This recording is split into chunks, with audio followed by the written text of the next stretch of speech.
Firefighters in western Pennsylvania, giving it everything they've got. But with dwindling resources, the number of minutes it takes for them to get to a fire is often shockingly high.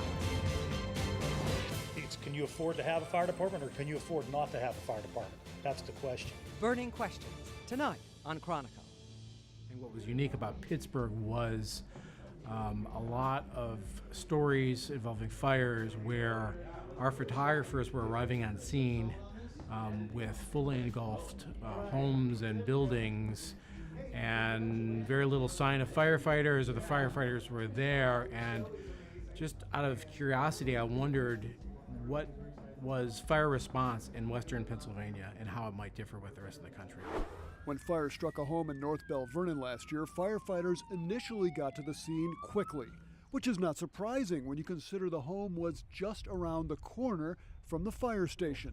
911 dispatch records show it took firefighters 72 minutes to get to the first rekindling and 71 minutes to get back there the second time it reignited. 3, 2, 1, go. I wanted to see how long it would take to walk from the firehouse to the fire scene. Remember, it took firefighters more than 70 minutes. Okay, we made it in 1 minute and 50 seconds.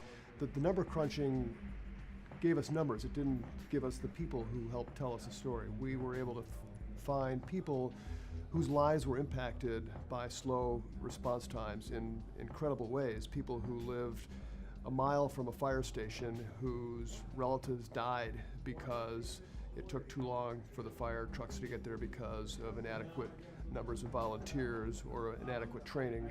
And I think that that's the lesson that we learned from this is these powerful human stories which spoke to a problem that has really been simmering in Pennsylvania and in other parts of the country for generations. My only thought was, well, if the fire department had been there sooner, you know, they carry axes and things like that, that maybe they could have broken down that door sooner. What if it was 7 minutes instead of 14?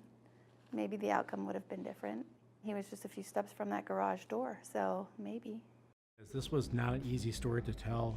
I think Paul really had to fight in many communities for these stats. And once we start telling these stories, there was a very negative response from the firefighting community in Pittsburgh. In fact, there were Facebook pages where people were pledging to boycott the television station because at first this was seen as an anti-firefighter story. I think over time, as we continued to tell these stories, it was apparent to even firefighters that we were not anti-firefighter and that we were actually supporting their efforts, but really trying to reveal and uncover the system and the bad situations that they were put in because of lack of resources, lack of manpower.